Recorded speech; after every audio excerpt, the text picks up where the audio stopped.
നമസ്കാരം.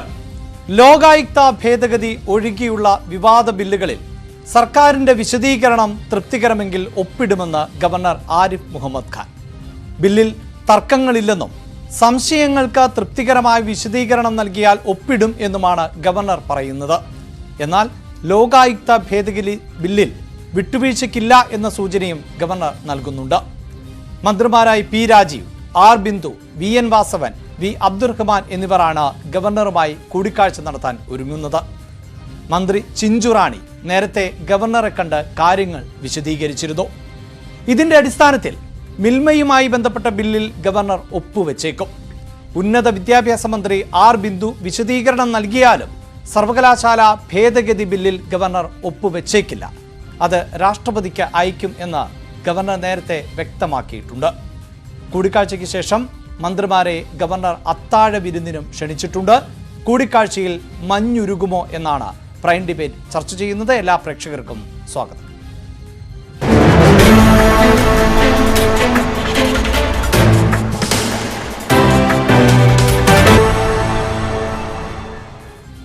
കോൺഗ്രസ് നേതാവ് ജിൻഷാദ് ജിന്നാസ് കൊച്ചി സ്റ്റുഡിയോയിൽ, ശ്രീ പി കൃഷ്ണദാസ് BJP നേതാവ്, പ്രൊഫസർ AG ജോർജ് തിരുവനന്തപുരം സ്റ്റുഡിയോയിൽ, അഡ്വക്കേറ്റ് BN ഹസ്കർ ഇടത് സഹയാത്രികൻ എന്നിവരാണ് ചർച്ചയിൽ പങ്കുചേരുന്നത്. ആദ്യം ശ്രീ AG ജോർജിലേക്ക്.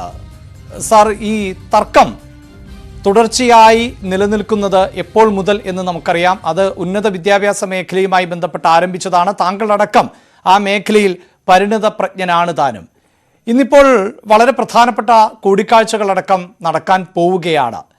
ഈ കൂടിക്കാഴ്ചയോടുകൂടി ഈ ഒരു തർക്കങ്ങൾക്ക് പരിഹാരമാകുമെന്ന് താങ്കൾ പ്രതീക്ഷിക്കുന്നുണ്ടോ? ഇൻട്രോയിൽ അഭിലാഷ് സൂചിപ്പിച്ചതുപോലെ 3-4 മന്ത്രിമാരുടെ വകുപ്പുമായി ബന്ധപ്പെട്ട വിഷയങ്ങളാണ് ഇന്ന് ബഹുമാനപ്പെട്ട ഗവർണറുമായി ചർച്ച ചെയ്യാൻ പോകുന്നത്. ഇതിൽ താരതമ്യേന വളരെ വിവാദമുള്ളതും ജനശ്രദ്ധ ആകർഷിച്ചിട്ടുള്ളതും ഇതുപോലെയുള്ള പ്ലാറ്റ്ഫോമിൽ നിരന്തരമായി ചർച്ച ചെയ്തിട്ടുള്ളതുമായ ഒരു വിഷയമാണ് സർവകലാശാല ഓർഡിനൻസുമായി ബന്ധപ്പെട്ട വിഷയങ്ങൾ. അതുപോലെ തന്നെ വളരെ വാർത്താമൂല്യമുള്ള ഒരു വിഷയമാണ് അഭിലാഷ് സൂചിപ്പിച്ചതുപോലെ ലോകായുക്തയിലെ ഭേദഗതി സംബന്ധിച്ച കാര്യങ്ങൾ. താരതമ്യേന എന്ന് ഞാൻ ആവർത്തിച്ച് പറയട്ടെ, മറ്റ് 2 മന്ത്രിമാരുടെ ബഹുമാനപ്പെട്ട അബ്ദുറഹിമാൻ്റെയും അതുപോലെ തന്നെ ചിഞ്ചു റാണിയുടെയും ഉള്ള ആ വകുപ്പുകളുമായി ബന്ധപ്പെട്ടതിന് താരതമ്യേന മറ്റ് 2 വിഷയങ്ങളുമായി ബന്ധപ്പെടുത്തുമ്പോൾ പ്രാധാന്യം കുറവാണ്, വാർത്താമൂല്യം കുറവാണ്, പൊതുജനങ്ങളെ വലുതായി നേരിട്ടോ അല്ലെങ്കിൽ അല്ലാതെയോ ബാധിക്കുന്നതുമല്ല. അപ്പോൾ ഇവിടെ കാണേണ്ടതായ ഒരു കാര്യം, അഭിലാഷ് തന്നെ തുടക്കത്തിൽ സൂചിപ്പിച്ചതുപോലെ സർവകലാശാല നിയമ ഭേദഗതി സംബന്ധിച്ച ഉത്തരവ് അല്ലെങ്കിൽ ബില്ല് യാതൊരു കാരണവശാലും ഗവർണർ ഒപ്പിടുകയില്ല എന്ന് അദ്ദേഹം ആവർത്തിച്ച് വ്യക്തമാക്കിയിട്ടുണ്ട്. അതിന് യുക്തിസഹജമായ ഒരു ന്യായീകരണവും അദ്ദേഹം നൽകിയിട്ടുണ്ട്. അതായത് എന്നെ എന്ന് പറഞ്ഞാൽ ചാൻസലർ എന്ന രീതിയിൽ എന്നെ നേരിട്ട് ബാധിക്കുന്നതായ സാങ്കേതികമായ ഗൗരവമായ പ്രശ്നങ്ങൾ ഉൾക്കൊണ്ടതുകൊണ്ട് ഞാനല്ല അതിൽ തീരുമാനമെടുക്കേണ്ടത്, അതിൽ എന്നേക്കാൾ മുകളിലുള്ള ആളുകൾ വേണം തീരുമാനം എടുക്കേണ്ടത് എന്ന നിയമപരമായ യുക്തിസഹജമായ ഒരു വിശദീകരണം ഉള്ളതുകൊണ്ട് അതിൽ ഒപ്പിടുകയില്ല എന്ന കാര്യത്തിൽ യാതൊരു തർക്കവുമില്ല. രണ്ടാമത്തെ വിഷയം ലോകായുക്തയെ സംബന്ധിച്ചാണ്. അതിനകത്ത് ബഹുമാന്യനായ നിയമമന്ത്രി പി രാജീവ് അദ്ദേഹവുമായി ചർച്ച ചെയ്യുന്നുണ്ട്. ലോകായുക്തയ്ക്കും അല്പം സങ്കീർണതയുണ്ട്. അതിനെ സംബന്ധിച്ച് വളരെ വളരെ വിവാദങ്ങളുണ്ട്. അതിനെ സംബന്ധിച്ച് നിയമവിദഗ്ധരുടെ ഇടയിൽ ഭിന്ന അഭിപ്രായങ്ങളുണ്ട്. അതുകൊണ്ട് അതിനും ഗൗരവമുണ്ട്. അതത്ര അനായാസമായി അദ്ദേഹം ഒപ്പിട്ട് കൊടുക്കും എന്ന് ഞാൻ കരുതുന്നില്ല. ബഹുമാനപ്പെട്ട മന്ത്രി ആവുന്നത്ര രീതിയിൽ വിശദീകരണം നൽകി ഗവർണറെ ബോധ്യപ്പെടുത്താൻ ആത്മാർത്ഥമായി ശ്രമിക്കും. കാരണം അതിനകത്ത് രാഷ്ട്രീയ പ്രാധാന്യമുള്ള വിഷയങ്ങളുണ്ട്. രാഷ്ട്രീയമായി ചർച്ച ചെയ്യപ്പെട്ട നിരവധി വിഷയങ്ങൾ അതിനകത്തുണ്ട്. അതുകൊള്ളതുകൊണ്ട് ഗവൺമെന്റിന്റെ ഒരു അഭിമാന പ്രശ്നം കൂടിയാണ് അത് എന്നുള്ളത് കൊണ്ട് അതിന്റെ കാര്യത്തിൽ എന്ത് തീരുമാനം ഉണ്ടാകുമെന്നത് നമ്മൾ കാത്തിരുന്ന് കാണേണ്ടതാണ്. തീർച്ചയായും ഞാൻ താങ്കളിലേക്ക് വരാം. ശ്രീ BJP നേതാവ് കൃഷ്ണദാസ് കൂടി ചേരുന്നുണ്ട്. സാർ, ഞാൻ താങ്കളിൽ നിന്ന് ആരംഭിക്കണമെന്ന് പ്രതീക്ഷിച്ചതാണ്, പക്ഷേ താങ്കൾ അല്പം വൈകിയാണ് ജോയിൻ ചെയ്തത്. എന്തായാലും ഞങ്ങളുടെ political editor, CNN News 18 political editor ഇന്നലെ സംസാരിക്കുമ്പോഴായിരുന്നു ഗവർണറുടെ ഭാഗത്ത് നിന്ന് പ്രതികരണങ്ങൾ ഉണ്ടായത്. ഞാൻ താങ്കളിലേക്ക് പോകുന്നതിന് മുമ്പ് ആ പ്രതികരണത്തിൻ്റെ ഒരു ഭാഗം താങ്കൾ കൂടി ഒന്ന് ശ്രദ്ധിച്ച് കേട്ടു നോക്കുക. Nobody has come to me, no appointment was given, no appointment was cancelled. So they are coming tomorrow. If they are able to satisfy me, because, for instance, they want, on the question of the Lok Ayukta, the government itself wants to sit in judgment. Nobody can be a judge in his own cause. If they are able to satisfy me, I will clear the bill. If they are not able to satisfy me, I will further apply my mind, and if I find it a fit case, I will refer these things to Honorable President of India. Shri Krishnadas, ഞാൻ ആവർത്തിക്കുന്നില്ല, പക്ഷേ ഗവർണറുടെ നിലപാടൊന്ന് മയപ്പെട്ടിട്ടുണ്ടോ? അല്ല, ഇതിൽ ഗവർണറുടെ നിലപാട് മയപ്പെട്ടു എന്നുള്ള അല്ലല്ലോ അദ്ദേഹം സൂചിപ്പിക്കുന്നതിന്റെ അർത്ഥം. അദ്ദേഹം നിയമപരമായി, ഭരണഘടനാപരമായി ഏതെങ്കിലും തരത്തിലുള്ള ഒരു പ്രശ്നം അതുമായി ബന്ധപ്പെട്ടുകൊണ്ട്, പ്രത്യേകിച്ച് ലോകായുക്ത നിയമവുമായി ബന്ധപ്പെട്ടുകൊണ്ട് ഒരാൾക്ക് ആ ആളുടെ തന്നെ വിഷയത്തിൽ ഒരു ജഡ്ജായിട്ട് ഇരിക്കാൻ കഴിയില്ല എന്ന് അദ്ദേഹം സൂചിപ്പിച്ചത് നമ്മുടെ നിയമവ്യവസ്ഥയുടെ ഭാഗം തന്നെയാണ്. നമ്മുടെ ഭരണഘടനാപരമായിട്ടുള്ള സംവിധാനങ്ങളും നിയമപരമായിട്ടുള്ള റൂൾ ഓഫ് ലോ അനുസരിച്ചിട്ടും അങ്ങനെ ചെയ്യാൻ വേണ്ടി കഴിയില്ല. ഒരാൾക്ക് അയാൾ കാര്യങ്ങൾ തീരുമാനിക്കാൻ വേണ്ടി കഴിയില്ല. അങ്ങനെ വരുമ്പോൾ, അല്ലെങ്കിൽ വിധികർത്താവാൻ വേണ്ടി കഴിയില്ല. സ്വാഭാവികമായും ആ സാഹചര്യം തന്നെയാണ് ഗവർണർ സൂചിപ്പിച്ചത്. നിലവിൽ ലോകായുക്തയുടെ ഏതെങ്കിലും തരത്തിലുള്ള നിയമ നടപടികളുടെ ഭാഗമായിട്ട് വരുന്ന കാര്യങ്ങളെ സംബന്ധിച്ചുള്ള കാര്യങ്ങൾ, അത് സർക്കാർ ഉദ്ദേശിക്കുന്ന തരത്തിൽ ഏതെങ്കിലും ഭേദഗതികൾ കൊണ്ടുവരുമ്പോൾ സ്വാഭാവികമായും അത് ഗവൺമെന്റിന്റെ ഒരു ഇച്ഛക്കനുസരിച്ച്, ഗവൺമെന്റിന്റെ ഇഷ്ടത്തിനനുസരിച്ച് മാത്രം പ്രവർത്തിക്കുന്ന ഒരു സംവിധാനമായി അത് മാറുന്നു എന്നുള്ളത് വളരെ ആശങ്ക ഉണ്ടാക്കുന്ന ഒരു കാര്യമാണ് എന്നുള്ളത് മാത്രമല്ല, അത് നമ്മുടെ സംവിധാനങ്ങളെ മുഴുവൻ തന്നെ ഒരു ബലപ്പെടുത്തുന്നതിന് പകരം അത് അതിന്റെ ബലം കുറയ്ക്കുകയും ഒപ്പം തന്നെ അതിൽ ഏതെങ്കിലും തരത്തിലുള്ള സംശയങ്ങൾക്ക് ഇടയുണ്ടാക്കുന്നതുമാണ്. സ്വാഭാവികമായും ഇത് വളരെയേറെ ചർച്ച ചെയ്യപ്പെട്ടുള്ളതാണ് നേരത്തെ തന്നെ. പക്ഷേ ഈ സർക്കാർ ശ്രമിക്കുന്നത് അവരുടെ ഇച്ഛക്കനുസരിച്ച്, അവരുടെ ഇഷ്ടത്തിനനുസരിച്ച് കാര്യങ്ങൾ കൊണ്ടുപോകണം എന്നുള്ളതാണ്. ഇപ്പൊ ഇന്ന് പക്ഷേ ഈ ഗവർണറുടെ വാക്കുകൾ താങ്കൾ ശ്രദ്ധിച്ചില്ലേ? അതായത് മന്ത്രിമാർ നേരിട്ട് വരുന്നുണ്ട്. ഈ കഴിഞ്ഞ ദിവസമാണ് ഈ പ്രതികരണം, ഇന്നലെ രാത്രിയാണ് ഈ പ്രതികരണം ഗവർണറുടെ ഭാഗത്ത് നിന്നുണ്ടായത്. മന്ത്രിമാർ നേരിട്ട് വന്ന് സംസാരിക്കട്ടെ എന്നുള്ളതാണ് അദ്ദേഹത്തിന്റെ മറുപടി. ഞാൻ ആ പ്രതികരണം കൂടി നമുക്ക് കേട്ട ശേഷം ഈ ചർച്ച തുടരാമെന്ന് തോന്നുന്നു. ആ പ്രതികരണം കൂടി താങ്കളൊന്ന് ശ്രദ്ധിച്ച് കേട്ടു നോക്കുക. Where is the question of it? There is no dispute.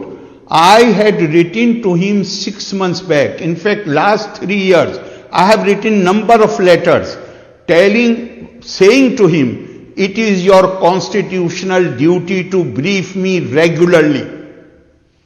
He never performed his constitutional duty. He never comes to Raj Bhavan. On these bills, I wrote to him about 6 months back. I have certain queries. I want to be briefed about them. More than 6 months. About 4 months back, he wrote to me that the ministers concerned will come and brief you. They never came. And last week he wrote to me that an appointment was given to them which was cancelled. He's talking about a day on which I was not even in Trivandrum. So I clarified it. I said, this is not right. Nobody has sought any appointment. Nobody has come to me. No appointment was given. No appointment was cancelled. Krishnadas, അതായത് ഈ തന്നെ വന്ന് കാണുന്നില്ല, അതാണോ ഈ ഗവർണറുടെ പ്രധാനപ്പെട്ട പ്രശ്നം? അതല്ലല്ലോ ഗവർണർ സൂചിപ്പിക്കുന്നതിന്റെ പ്രധാനപ്പെട്ട സാങ്കത്യമായി നാം മനസ്സിലാക്കേണ്ടത് അഭിലാഷ്. ഗവർണർ സൂചിപ്പിച്ചത് ഭരണഘടനാപരമായി നിറവേറ്റപ്പെടേണ്ട ചുമതലകൾ സർക്കാരിന്റെ ഭാഗത്ത് നിന്ന്, സ്വാഭാവികമായ മന്ത്രിമാരുടെ ഭാഗത്ത് നിന്ന് അവർ പറഞ്ഞോളൂ. ആ തരത്തിൽ നിർവഹിക്കേണ്ടതായിട്ടുള്ള ചുമതലകൾ അത് നിർവഹിക്കാൻ സർക്കാരിന്റെ ഭാഗത്തു നിന്നുള്ള മന്ത്രിമാരോ മുഖ്യമന്ത്രിയോ അടക്കമുള്ള ആളുകൾ അതിന് തയ്യാറാകുന്നില്ല. അത് സൂചിപ്പിക്കുന്നത് ഭരണഘടനാപരമായിട്ടുള്ള ഒരു ബാധ്യത നിറവേറ്റുന്നത് അവർ ഏതെങ്കിലും തരത്തിൽ വീഴ്ച വരുത്തുന്നു, അതല്ലെങ്കിൽ അവർ അതിൽ അലംഭാവം കാണിക്കുന്നു എന്നുള്ളതാണ്. അങ്ങനെ വരുമ്പോൾ സ്വാഭാവികമായും ഒന്നുകിൽ ഗവർണർ ഇടപെടണം. അങ്ങനെ ഗവർണർ ഇടപെടുന്ന ചില വിഷയങ്ങൾ, പ്രത്യേകിച്ച് അഴിമതിയുമായി ബന്ധപ്പെട്ടുകൊണ്ട്, സ്വജനപക്ഷപാതവുമായി ബന്ധപ്പെട്ടുകൊണ്ട് വരുന്ന വിഷയങ്ങളിൽ ഗവർണർ ഇടപെടുമ്പോഴാണ് രാജ്ഭവൻ അമിതാധികാരം ഉപയോഗിക്കുന്നു എന്നുള്ള വിമർശനം സർക്കാർ ഉയർത്തുന്നത്. ഇതിൽ അമിതാധികാരത്തിന്റെ പ്രശ്നമില്ല. ഭരണഘടനാപരമായി നിറവേറ്റേണ്ട ചുമതലകൾ ഗവർണറും ഒപ്പം തന്നെ സർക്കാരും ചുമതലകൾ നിറവേറ്റുന്ന സാഹചര്യം ഉണ്ടായാൽ സ്വാഭാവികമായും ആ നടപടിക്രമങ്ങൾ സുതാര്യമായി പോകും. നേരത്തെയും മുഖ്യമന്ത്രിയും മറ്റു മന്ത്രിമാരും എല്ലാം, പ്രത്യേകിച്ച് ധനകാര്യ മന്ത്രിയൊക്കെ നേരത്തെ പോയി കണ്ട സമയത്ത് ബഹുമാനപ്പെട്ട ഗവർണർ സൂചിപ്പിച്ചത് അദ്ദേഹത്തെ കൺവിൻസ് ചെയ്യുന്ന ഒരു കാരണമോ അല്ലെങ്കിൽ ഗവർണർ എന്നുള്ള നിലക്ക് രാജ്ഭവനെ കൺവിൻസ് ചെയ്യുന്ന ഒരു വിഷയമോ സർക്കാരിന്റെ ഭാഗത്തുനിന്ന് ഉണ്ടാകേണ്ടതുണ്ടെങ്കിൽ അത് കൺവിൻസ് ചെയ്യപ്പെട്ട് കഴിഞ്ഞാൽ സ്വാഭാവികമായും അദ്ദേഹം അതിന് അനുകൂലമായിട്ടുള്ള നിലപാടുകൾ സ്വീകരിക്കും. അതിൽ അദ്ദേഹത്തിന്റെ വ്യക്തത അല്ല, അവിടെ ഈ ബില്ലുകൾ എന്നത് സ്വാഭാവികമായും വളരെ കൃത്യമായി ഈ നിയമസഭയിലടക്കം അവതരിപ്പിക്കപ്പെടുന്നു, ചർച്ച ചെയ്യുന്നു. അതിന്റെ ക്ലോസുകൾ, വകുപ്പുകൾ, ഉപവകുപ്പുകൾ ഇതെല്ലാം എഴുതി തയ്യാറാക്കപ്പെട്ട ഒന്നാണല്ലോ. അതിനിങ്ങനെ ഒരു അധ്യാപകൻ എക്സ്പ്ലെയിൻ ചെയ്യുന്നത് പോലെ ഗവർണറെ എക്സ്പ്ലെയിൻ ചെയ്ത് കൊടുക്കേണ്ട എന്ത് കാര്യമാണുള്ളത്? ആ ബിൽ വായിക്കുമ്പോൾ തന്നെ അതിൻ്റെ പോരായ്മ എന്ത് എന്ന് മനസ്സിലാകും, അതിൻ്റെ നേട്ടം എന്ത് എന്ന് മനസ്സിലാകും. അതിൽ പിന്നീട് ഇത്തരത്തിലുള്ള ഒരു എക്സ്പ്ലനേഷൻ്റെ എന്താവശ്യമാണ് വരുന്നത്? അല്ലെങ്കിൽ എക്സ്പ്ലെയിൻ ചെയ്താൽ ഈ സംശയങ്ങൾ തീരുമ്പോൾ അതാണോ അതിൻ്റെ ടെക്നിക്കാലിറ്റി? കാരണം അങ്ങനെ ഒരു സംശയം നിലനിൽക്കുന്നുവെങ്കിൽ ആ ബില്ലിൽ തന്നെയല്ലേ മാറ്റം വരുത്തേണ്ടത്? സ്വാഭാവികമായും അങ്ങനെ തന്നെയാണ് ഉണ്ടാകേണ്ടത്. ഉദാഹരണത്തിന് ലോകായുക്ത നിയമവുമായി ബന്ധപ്പെട്ടുകൊണ്ടാണെങ്കിൽ നേരത്തെ അത് പ്രസിഡന്റിന്റെ കൺസെന്റിന് നേരത്തെ വിടുന്ന ഒരു സാഹചര്യം ഉണ്ടായിട്ടുള്ളതാണ്. അങ്ങനെ പ്രസിഡന്റിന്റെ കൺസെന്റോട് കൂടിയിട്ടാണ് ആ നിയമം നിലവിൽ വന്നിട്ടുള്ളത്. അപ്പൊ അങ്ങനെ വരുന്ന ഒരു സാഹചര്യം ഉണ്ടാകുമ്പോൾ അതിൽ ഏതെങ്കിലും തരത്തിലുള്ള ഭേദഗതികൾ ഉണ്ടായാൽ അത് വീണ്ടും പ്രസിഡന്റിന്റെ അനുമതി വാങ്ങുകയോ അല്ലെങ്കിൽ അനുമതിക്ക് വേണ്ടി വിടുന്ന ഒരു സാഹചര്യം ഉണ്ടാവുകയോ ചെയ്യുമെന്ന് ഗവർണർ സൂചിപ്പിച്ചത് അതിന്റെ നടപടിക്രമത്തിന്റെ ഭാഗം മാത്രമാണ്. മറ്റൊരു പ്രധാനപ്പെട്ട കാരണം, ഇപ്പൊ ബിൽ അവതരിപ്പിക്കുന്നു എന്നുള്ളത് കൊണ്ട് അത് ഔദ്യോഗികമായിട്ടുള്ള ഒരു നിലപാട് സർക്കാരിന്റേത് രാജ്ഭവനിലേക്ക് എത്തുന്നു എന്ന് അതിന് അർത്ഥമില്ല. നിയമസഭയിൽ അവതരിപ്പിക്കുന്ന ബില്ലുകളോ പ്രമേയങ്ങളോ അല്ലെങ്കിൽ സർക്കാരിന്റെ നയവുമായി ബന്ധപ്പെട്ടുകൊണ്ട് അവതരിപ്പിക്കപ്പെടുന്ന ഏതെങ്കിലും തരത്തിലുള്ള നടപടിക്രമങ്ങളോ അതെല്ലാം ഗവർണറുടെ ശ്രദ്ധയിലേക്ക് വരുന്നത് സ്വാഭാവികമായും ഗവർണറുടെ അധികാര പരിധിയിൽ വരേണ്ട കാര്യങ്ങൾ സർക്കാർ അത് ഗവർണറെ നടപടിക്രമം അനുസരിച്ച് ബോധ്യപ്പെടുത്തുകയോ അല്ലെങ്കിൽ അദ്ദേഹത്തിന് കത്ത് മുഖാന്തരം നൽകുകയോ അല്ലെങ്കിൽ അത് അദ്ദേഹത്തിന്റെ ടേബിളിലേക്ക് എത്തുകയോ ചെയ്യുന്ന സാഹചര്യം ഉണ്ടാകുമ്പോഴാണ്. അങ്ങനെ വരുത്തുന്നതിൽ ഗവർണറുടെ ശ്രദ്ധയിൽ കൊണ്ടുവരുന്ന കാര്യത്തിൽ, അദ്ദേഹത്തെ അത് ബോധ്യപ്പെടുത്തുന്ന കാര്യത്തിൽ അത് സർക്കാർ പരാജയപ്പെടുന്നു എന്നുള്ളത് നേരത്തെ യൂണിവേഴ്സിറ്റിയുടെ കാര്യങ്ങളിലാണെങ്കിലും വൈസ് ചാൻസലർമാരുടെ നിയമനവുമായി ബന്ധപ്പെട്ടുകൊണ്ടുള്ള കാര്യങ്ങളിലാണെങ്കിലും അതെല്ലാം പലപ്പോഴും നമ്മൾ കേട്ടിട്ടുള്ളതാണ്, കണ്ടിട്ടുള്ളതാണ്. അത് ഗവർണർ ഏതെങ്കിലും തരത്തിലുള്ള തർക്കം ഉന്നയിക്കുന്നു എന്നുള്ളതല്ല. ഗവർണർ ഭരണഘടനാപരമായി നടക്കേണ്ട കാര്യങ്ങൾ നടക്കണമെന്ന് അദ്ദേഹം നിഷ്കർഷിക്കുന്നു. അങ്ങനെ നിഷ്കർഷിക്കാനുള്ള എല്ലാ അധികാരവും ഗവർണർക്കുണ്ട്, അവകാശവും ഗവർണർക്കുണ്ട്. അത് തന്നെയാണ് ഗവർണറും പറയുന്നത്. അഡ്വക്കേറ്റ് ബി എൻ ഹസ്കറിലേക്ക് കൂടി പോകുന്നതിന് മുമ്പ് ഞാനൊന്ന് ജിൻഷാദിലേക്ക് പോകുന്നു. കാരണം ജിൻഷാദിന്റെ പാർട്ടി പലപ്പോഴായി ആരോപിക്കുന്ന ഒന്നാണ് ഈ അഡ്ജസ്റ്റ്മെന്റുകളുടെ കൂടി ഫലമായാണ് ഈ ബില്ലുകൾ തടഞ്ഞു വെക്കുന്നതും പിന്നീട് അത് ഒപ്പുവെക്കുന്നതും എന്ന്. ജിൻഷാദ്, ഈ ബില്ലുകൾ ഒപ്പുവെക്കുന്നില്ല, ഗവർണർ ഒരു ഭരണ പ്രതിസന്ധിയാണ് ഉണ്ടാക്കുന്നത്, ഒരു ഈ സർവകലാശാലകളെ അടക്കം കാവ്യവൽക്കരിക്കുവാനുള്ള നീക്കമാണ് നടക്കുന്നത് എന്നിങ്ങനെയുള്ള വലിയ വിമർശനങ്ങൾ ഇടതുപക്ഷത്തിൻ്റെ ഭാഗത്ത് നിന്ന് ആവർത്തിച്ച് ഉണ്ടാകുന്നുണ്ട്. അതിനിടയിലാണ് ഇപ്പോൾ ഗവർണർ തന്നെ ഈ മന്ത്രിമാരെ വിളിക്കുന്നത്, അവിടെ അത്താഴ വിരുന്ന് അടക്കം ഒരുക്കിയിട്ടുള്ളത്. അത് സ്വാഭാവികമായും ഈ ഭരണഘടനാ പദവികളിലൊക്കെ ഇരിക്കുന്നവർ നേരത്തെയും ശീലിച്ചിട്ടുള്ളതാണ്. പക്ഷേ നേരത്തെ ചില വിരുന്നിനൊക്കെ വിളിച്ചപ്പോൾ സംസ്ഥാന സർക്കാരിൻ്റെ പ്രതിനിധികളായും ആരും പോയില്ല എന്നതും നമുക്ക് മാറ്റിവെക്കാനാകില്ല. അങ്ങനെ ചില സമയങ്ങളിൽ ഗവർണറുടെ വിരുന്നിന് പോകാം, ചില സമയങ്ങളിൽ വിരുന്നിന് പോകാതിരിക്കുന്നു. അങ്ങനെയൊക്കെയുള്ള ചില കൺഫ്യൂഷനുകൾ ഇത് കാണുന്ന പ്രേക്ഷകർക്കും ഉണ്ടാകുമെന്ന് എനിക്ക് തോന്നുന്നു. യഥാർത്ഥത്തിൽ എന്താണ് ഈ കോൺഗ്രസിന് ഇതുമായി ബന്ധപ്പെട്ട് ഈ ഘട്ടത്തിൽ തോന്നുന്നത്?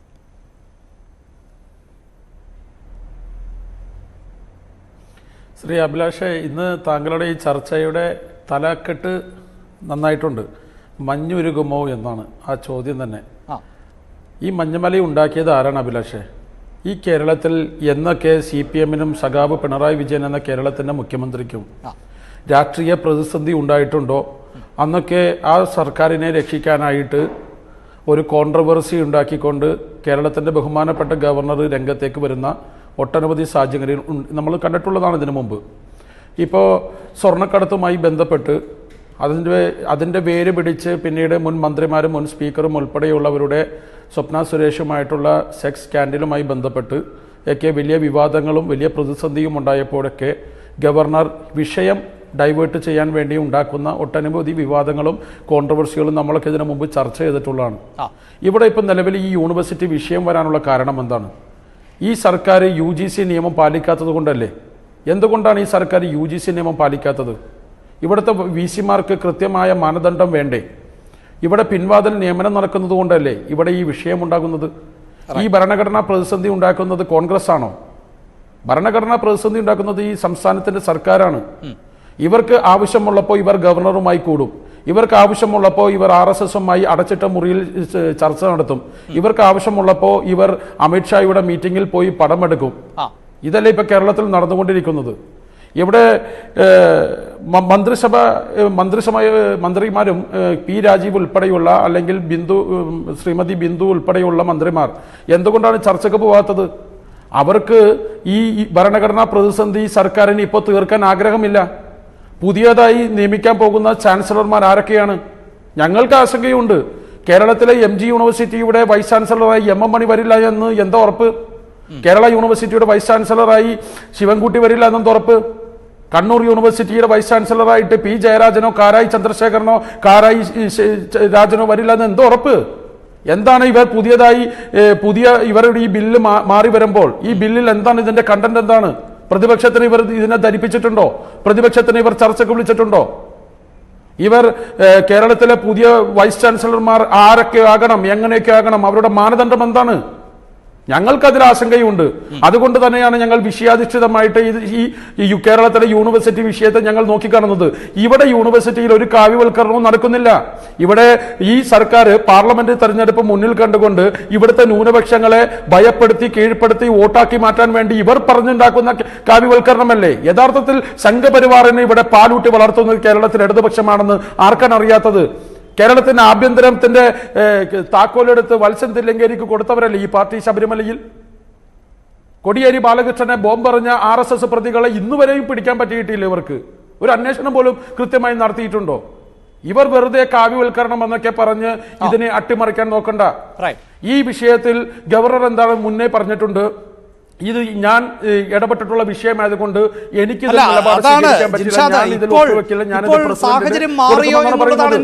ഈ ചർച്ചക്ക് ഇവർ മുന്നോട്ട് വരണ്ടേ? ആ സാഹചര്യം മാറാനായിട്ട് ഇവർ ഒരു ചർച്ചയ്ക്ക് ഇവർ തയ്യാറാകുന്നുണ്ടോ? ഇവർ പ്രതിപക്ഷത്തിനെ വിളിച്ചിട്ട് ഒരു ചർച്ചക്ക് തയ്യാറാകുന്നുണ്ടോ? അല്ലെങ്കിൽ പ്രതിപക്ഷത്തിനെ ധരിപ്പിക്കണ്ടേ? അല്ല, കേരളത്തിലെ ചെറുപ്പക്കാരെല്ലാം വിദേശ രാജ്യങ്ങളിലേക്കും വിദേശ യൂണിവേഴ്സിറ്റിയിലേക്കും പോയിക്കൊണ്ടിരിക്കുകയാണ്. ഞങ്ങൾക്ക് ഈ വിഷയത്തിൽ വിഷയാധിഷ്ഠിതമായ നിലപാടാണെന്ന് തുടക്കം മുതലേ അറിയാം. പിന്നെ CPMന്റെ സംസ്ഥാന സെക്രട്ടറിയും അല്ലെങ്കിൽ CPMന്റെ മന്ത്രിമാരും വാ തുറക്കുന്നത് നുണ പറയാൻ വേണ്ടിയാണ്. അതിനൊക്കെ ഞങ്ങളിപ്പോൾ എല്ലാത്തിനും മറുപടി കൊടുക്കാന്ന് വിചാരിച്ചാൽ ഈ ലോകാവസാനം തീർന്നാലും ഞങ്ങൾക്ക് മറുപടി കൊടുത്ത് തീരാൻ പറ്റത്തില്ല. നിങ്ങൾക്കറിയാലോ ഞങ്ങളുടെ വിഷയം. ഗവർണർ ശരി പറഞ്ഞാൽ അദ്ദേഹത്തിന്റെ ആ ശരിയെ ഞങ്ങൾ അനുകൂലിക്കും, ഗവർണർ തെറ്റ് പറഞ്ഞാൽ ആ തെറ്റിനെ ഞങ്ങൾ എതിർക്കും. പറഞ്ഞിട്ടുണ്ടല്ലോ അഭിലാഷേ. ഈ വിഷയത്തിൽ അഭിലാഷ് ഒരു മിനിറ്റ്, ഈ വിഷയത്തിൽ അഭിലാഷ ഈ വിഷയത്തിൽ ചർച്ചയ്ക്ക് വന്നിട്ടുള്ള ഇടതുപക്ഷത്തിന്റെ പ്രതിനിധിയോട് അഭിലാഷ് തന്നെ ഒന്ന് ചോദിക്കൂ. കേരളത്തിലെ ഇവർ പറയുന്ന പുതിയ ലോകായുക്ത ബില്ല് അതിന്റെ കണ്ടന്റ് എന്താണ്? അല്ലെങ്കിൽ യൂണിവേഴ്സിറ്റി ഭേദഗതി ബില്ല്, പുതിയ ചാൻസലർമാർ ആരാകണം, എന്താകണം, എങ്ങനെയാകണം, മാനദണ്ഡം എന്താണ് എന്നുള്ളത് ഇവർക്കെങ്കിലും ഒരു ധാരണ വേണ്ടേ?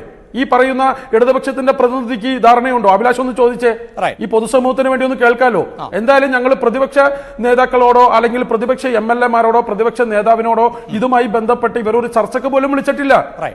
ഇവർ മുഷ്ടിയുരുട്ടി ധിക്കാരം കാണിച്ച് ഗവർണർ RSSന്റെ നോമിനി ആയതുകൊണ്ട് ഗവർണറുമായി ഞങ്ങൾ വലിയ പോരാട്ടത്തിലാണ്, ഞങ്ങൾ അതുകൊണ്ട് RSSുമായി വലിയ പോരാട്ടത്തിലാണ്, ശത്രുതയിലാണെന്നൊക്കെ ഈ പാവപ്പെട്ട കേരളത്തിലെ ജനാധിപത്യ വിശ്വാസികളെ പറ്റിച്ചാണ് ഇവർ രണ്ടാമത് അധികാരത്തിൽ വന്നത്.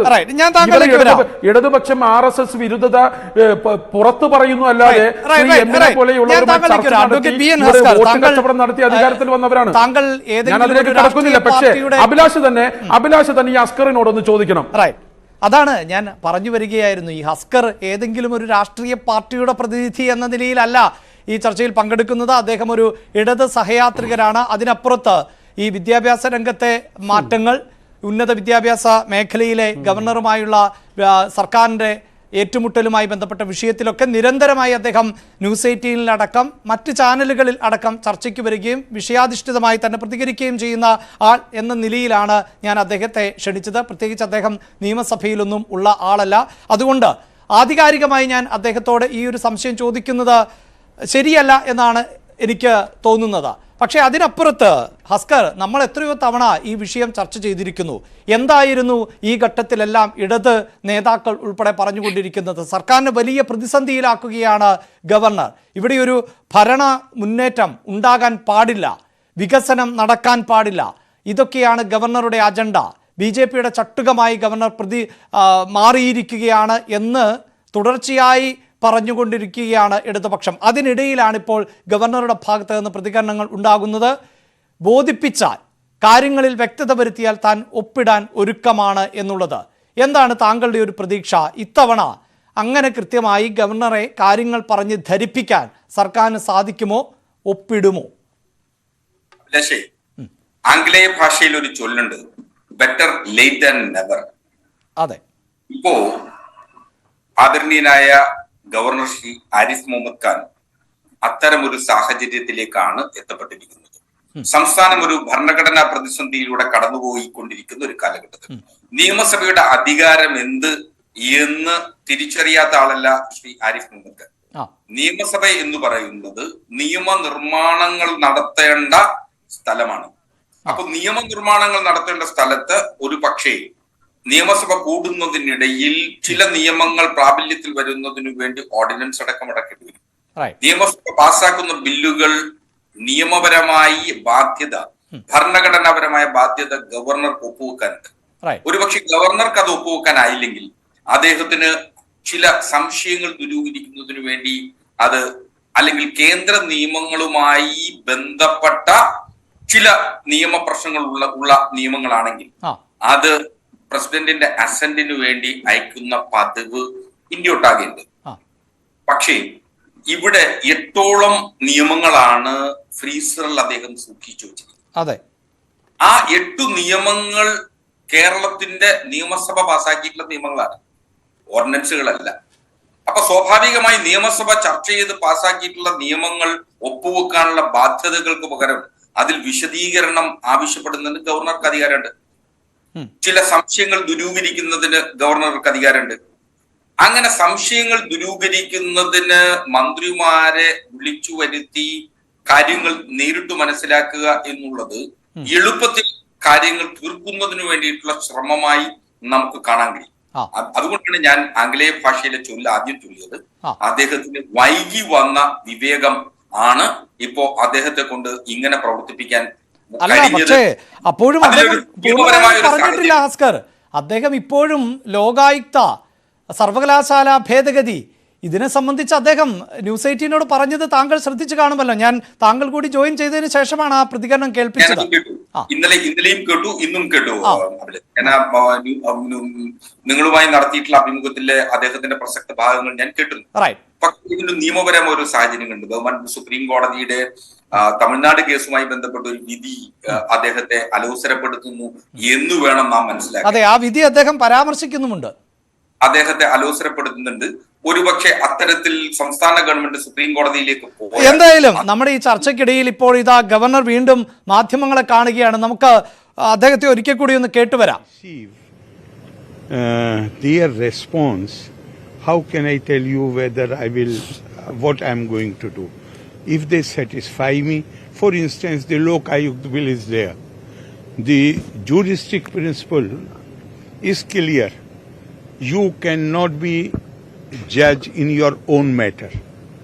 There an attempt, maybe I have understood it wrongly, but an attempt is being made where if a complaint comes against somebody, then the government itself will decide whether complaint should be looked into or not looked into. So you cannot be judge in your own cause. So I have to understand, if they give me a satisfactory reply, then I will formulate my view. Likewise, like Chief Minister has written to me in black and white, you shall continue to be the Chancellor. He had written, then has he withdrawn the letter? If he had changed the mind, at least he should have requested to withdraw the letter. So they should satisfy me. Then only I will let you know what is to be done. How can I tell you in advance that what I am going to do after that? So regarding the pending bills the Chief Minister has written to you, Yeah, he has written to me that so many bills are pending, and he also, maybe he was wrongly informed. He said that because he had earlier, when he had written, I replied that I need briefing on this. The constitutional position is that it is not the job of the ministers to brief me. It is Chief Minister's constitutional duty, not only about these bills, even otherwise, to brief me regularly about the affairs of the state, which he has never done. Okay. So when he wrote to me, I said that I have certain queries, I need to be briefed about it. He said ministers will come. He wrote back maybe 3 or 4 months after my letter. This is the seriousness of the issue. And then now again he has written last week where he said that appointment was given to these ministers on 22nd October. Now we are in February. 22nd October. But later it was cancelled. 22nd October I was not even in Trivandrum. How the files are all in Trivandrum. 22nd October we had received a call from one of the PS of the minister when I was in Kochi requesting for the appointment. When I was informed, I told them that 3 ministers want to come to me without saying, mentioning about the subject on which they want to see me. Just an ordinary request. I said, send the request in writing. Nobody ever approached. No appointment was given. Where is the question of cancelling the appointment? So I wrote back to the Chief Minister that you have not been informed correctly. No appointment. Yes, we had received a call. And I had said, send the request in writing. And then there was no response. Now, I'm happy that they have woken up October, November, December, January. After 4 months, they have woken up. Very good. They are coming. If they satisfy, because I must tell you one thing, it is not only my understanding of the Constitution.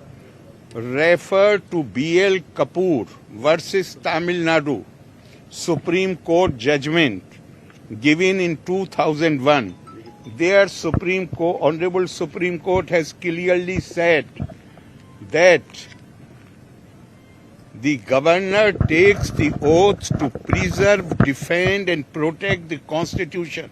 And this oath is not a mere formality.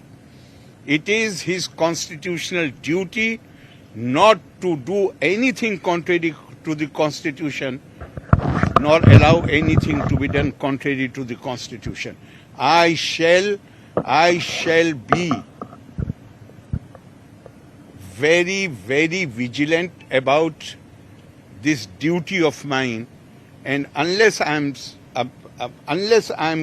confident that nothing contrary to the Constitution or the law has been proposed, they will have to satisfy me that there is nothing contradictory to the Constitution and the laws.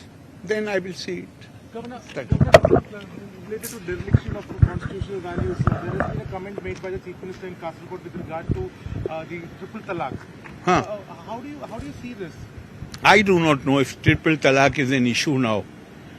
The law was made in 2019. What was the need to make? I'm sure EMS must be turning in his grave. Because on triple talaq, when I had taken the stand, EMS had gone out of his way to support me. He had spoken against triple talaq. And not only that, the left parties have always been supporting uniform civil code. So you can try to understand what can be the motive behind this new strategy. You only are writing, Kerala papers are writing about some parties going from this front to the other front. I'm not saying it. You have, Kerala Press has only been writing about it. So maybe the statement has been made to assure them that forget about the history where the left parties had taken a stand for the uniform civil code against the triple divorce. Now they will support these religion-based personal laws. That may be the reason. I do not find any other reason. എന്തായാലും governor പ്രതികരിച്ചുകൊണ്ടിരിക്കുകയാണ്. ഇന്നലെ news 18നോട് സംസാരിച്ച കാര്യങ്ങൾ അദ്ദേഹം കുറച്ചുകൂടി കടുപ്പിച്ചു തന്നെയാണ് പറയുന്നത്. ഹസ്കറും ആ പ്രതികരണം കേട്ടിട്ടുണ്ട്. താങ്കൾ പറയുന്നത് പോലെ അത്ര നിസ്സാരമായി അദ്ദേഹം തള്ളിക്കളയുന്നില്ല. തീർച്ചയായും ഞാൻ വളരെ പെട്ടെന്ന് ഹസ്കറിലേക്ക് തന്നെ തിരികെ എത്താം ഇടവേളയ്ക്ക് ശേഷം. ശ്രീ ഹസ്കർ, താങ്കൾ പറഞ്ഞു നിർത്തിയെടുത്താണ് ഗവർണറുടെ പ്രതികരണം നമുക്ക് തത്സമയം നൽകേണ്ടി വന്നത്. താങ്കൾ പരാമർശിച്ച കേസ് അടക്കം അദ്ദേഹം ആവർത്തിക്കുന്നുമുണ്ട്. അപ്പോഴും എല്ലാ ബില്ലുകളും എന്നൊന്നും പ്രതീക്ഷിക്കേണ്ടതില്ല, അങ്ങനെയല്ലേ ഹസ്കർ? അങ്ങനെയല്ല. അദ്ദേഹം കൃത്യമായി പറയുന്ന രണ്ട് പരാതികൾ. ഒന്ന്, മുഖ്യമന്ത്രിയാണ് അദ്ദേഹത്തോട് ഇത്തരം കാര്യങ്ങൾ വിശദീകരിക്കേണ്ടത്, ഭരണഘടനാപരമായിട്ടുള്ള ബാധ്യത. അപ്പോ ഒന്ന്, നമ്മുടെ ഇന്ത്യൻ ജനാധിപത്യത്തിന്റെ സൗന്ദര്യം എന്ന് പറയുന്നത് ലിഖിതമായ ഒരു ഭരണഘടനയിൽ എഴുതി വെക്കപ്പെട്ട വ്യവസ്ഥകൾക്കനുസരിച്ച് സംസ്ഥാനങ്ങൾക്ക് അതുപോലെ തന്നെ കേന്ദ്രങ്ങൾക്കും കൃത്യമായ ധാരണകൾ എഴുതി വെക്കപ്പെട്ടിട്ടുണ്ട്.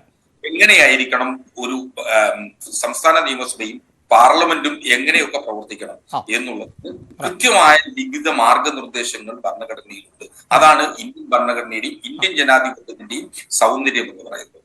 അത് പ്രസിഡന്റിനോ അല്ലെങ്കിൽ ഇന്ത്യയിലുള്ള സംസ്ഥാനങ്ങളിലുള്ള ഗവർണർമാർക്കോ അമിതാധികാരം നൽകുന്നില്ല എന്ന ബോധ്യമാണ് അടിസ്ഥാനപരമായി നാം മനസ്സിലാക്കേണ്ടത്. കപൂർ കേസിന്റെ കപൂർ കേസിൽ അദ്ദേഹം തന്നെ സൂചിപ്പിക്കുന്ന വിധിയിലെ പല ഘട്ടങ്ങളിലൂടെ കടന്നു പോകുമ്പോൾ നാം മനസ്സിലാക്കേണ്ടത് കൃത്യമായി ഗവർണർക്ക് ഭരണഘടനാ ചുമതല, ഇന്ത്യയിൽ ഗവർണർമാർക്ക് ഭരണഘടനാപരമായ ബാധ്യതകളുണ്ട്.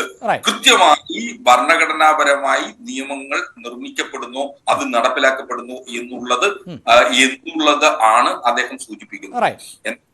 എന്നാൽ വളരെ കൃത്യമായി ആ വിധിയിൽ തന്നെ പറയുന്നു എങ്ങനെയൊക്കെയാണ് ഗവർണറുടെ അധികാരത്തിന്റെ ഗർവ് ചെന്നെത്തുന്നത് നിയമസഭയുടെ പടിക്ക് പുറത്തു മാത്രമാണ്. നിയമസഭയ്ക്ക് പടിക്ക് പുറത്ത് എന്ന് അർത്ഥത്തിൽ പറയുന്നത് നിയമസഭയ്ക്കാണ് പരമാധികാരമുള്ളത്, നിയമസഭയ്ക്കാണ്. അപ്പൊ നിയമസഭ തെരഞ്ഞെടുക്കുന്ന മുഖ്യമന്ത്രിയും മുഖ്യമന്ത്രി ശുപാർശ ചെയ്യുന്ന കൗൺസിൽ ഓഫ് മിനിസ്റ്റേഴ്സിനും കൃത്യമായ നിയമപരവും ഭരണഘടനാപരമായിട്ടുള്ള ബാധ്യതകൾ ജനങ്ങളോടാണുള്ളത്, അല്ലാതെ ഗവർണറോടല്ല. അദ്ദേഹം തെറ്റിദ്ധരിച്ചിരിക്കുന്നത് ഗവർണർക്ക് ഭരണഘടനാപരമായി നൽകിയിരിക്കുന്ന ഉത്തരവാദിത്വം എന്ന് പറയുന്നത് ഭരിക്കുക എന്നുള്ളതാണ്. അതിന് പ്രത്യേക വകുപ്പുകൾ, പ്രത്യേക ആർട്ടിക്കിൾ തന്നെ ഭരണഘടനയിൽ. തീർച്ചയായും. അതായത് ശ്രീ ഹസ്കർ, നമുക്ക് സമയപരിമിതി മൂലം ആണ് ഞാൻ ഇടപെടുന്നത്. ആ തെറ്റിദ്ധാരണ എന്തായാലും മാറാതിരിക്കട്ടെ. പക്ഷേ ഈ ബില്ലിന്റെ കാര്യത്തിൽ ഒരു വ്യക്തത അദ്ദേഹത്തിന് ലഭിച്ച് അത് ഒപ്പിടും എന്ന് പ്രതീക്ഷിക്കുന്നുണ്ടോ താങ്കൾ? ഒന്ന്, വിദ്യാഭ്യാസവുമായി ബന്ധപ്പെട്ടും അതുപോലെ തന്നെ ലോകായുക്തയുമായി ബന്ധപ്പെട്ടും സെൻട്രൽ ആക്ടുമായി ബന്ധപ്പെട്ടുള്ള സെൻട്രൽ ലിസ്റ്റിൽ വരുന്നതായിരുന്നു, യൂണിയൻ ലിസ്റ്റിൽ വരുന്നതായതുകൊണ്ട് സ്വാഭാവികമായും അദ്ദേഹത്തിന്റെ പിടിവാശി മൂലം അത് പ്രസിഡന്റിന്റെ അസന്റിന് അയക്കാനാണ് സാധ്യത എന്നാണ് പ്രാഥമികമായി. അപ്പോൾ ഏതാണ്ട് 8 ബില്ലുകളിൽ 6 എണ്ണം അദ്ദേഹം ഒപ്പുവെക്കുമെന്ന് പ്രതീക്ഷിക്കാം അല്ലെ? തന്നെയാണ് ഞാൻ. എന്തായാലും പ്രൊഫസർ AG ജോർജ്, അദ്ദേഹത്തിന്റെ വാക്കുകൾ വീണ്ടും നമ്മൾ കേട്ടിരുന്ന എനിക്കും ആശയക്കുഴപ്പം ഉണ്ടാകുന്നുണ്ട്. കാരണം ഒരു ഘട്ടത്തിൽ അദ്ദേഹം പറയുന്നുണ്ട് മുഖ്യമന്ത്രിയാണ് ഭരണഘടനാപരമായി ഇതെല്ലാം വിശദീകരിക്കേണ്ടത് എന്ന്. മുഖ്യമന്ത്രി അത് വിശദീകരിക്കുന്നില്ല എന്നും അദ്ദേഹം പറയുന്നുണ്ട്. പിന്നീട് അദ്ദേഹം തന്നെ പറഞ്ഞു വെക്കുന്നു മന്ത്രിമാർ വരട്ടെ വിശദീകരിക്കട്ടെ എന്ന്. ഈ ബില്ലിൽ ഉള്ളതിനപ്പുറം എന്ത് വിശദീകരണമാണ് മന്ത്രിമാർ നൽകുക എന്നത് സ്വാഭാവികമായും നമുക്ക് പ്രവചിക്കാൻ പറ്റില്ല. കാരണം ആ വിശദീകരണത്തിൻ്റെ ദൃശ്യങ്ങളൊന്നും ലഭിക്കുകയുമില്ല. എന്താണ് താങ്കൾക്ക് മനസ്സിലാക്കുന്നത്? പ്രത്യേകിച്ച് ഞാൻ ഈ വിഷയത്തിൻ്റെ, അതായത് ഈ ബില്ലിൻ്റെ ഉള്ളടക്കത്തിലേക്കൊക്കെ പോകാത്തത് നമ്മൾ പലതവണ ചർച്ച ചെയ്തതുകൊണ്ടാണ്. ഇനി ഇതിൻ്റെ ഒപ്പ് ഇടുമോ, ഇത് ബോധ്യപ്പെടുമോ എന്നതാണ് ചർച്ചാ വിഷയം എന്നതുകൊണ്ട് കൂടിയാണ്. അഭിലാഷെ, ഞാനതിൽ പരിമിതപ്പെടുത്താൻ തന്നെയാണ് ശ്രമിക്കുന്നത്. ഇതിൻ്റെ ഉള്ളടക്കത്തിലേക്ക് പോകാൻ ധാരാളം ഉണ്ടെങ്കിലും ഇവിടെ അഭിലാഷെ പറഞ്ഞ വളരെ പ്രധാനപ്പെട്ട ഒരു സംഗതി, സൂചന, ഇപ്പോഴത്തെ ഏറ്റവും ഒടുവിൽ അദ്ദേഹം നടത്തിയ മാധ്യമങ്ങളോട് പറഞ്ഞ വാക്കുകൾ വളരെ കൗതുകകരമായി തന്നെയാണ് നമ്മളെല്ലാവരും കേട്ടുകൊണ്ടിരുന്നത്. അദ്ദേഹം ഒരു ഭാഗത്ത് തുടക്കം മുതൽ ആവർത്തിച്ച് പറയുന്നത് കോൺസ്റ്റിറ്റ്യൂഷണൽ ഓബ്ലിഗേഷൻ ആണ് മുഖ്യമന്ത്രിയുടേത്. കാലാകാലങ്ങളിൽ മുഖ്യമന്ത്രി ഗവർണറെ പോയി കണ്ട് കാര്യങ്ങൾ വിശദീകരിക്കണം എന്ന് പറയുന്നത് ഒരു അഭിഭാഷകനാണല്ലോ ബഹുമാനപ്പെട്ട ഹക്സർ.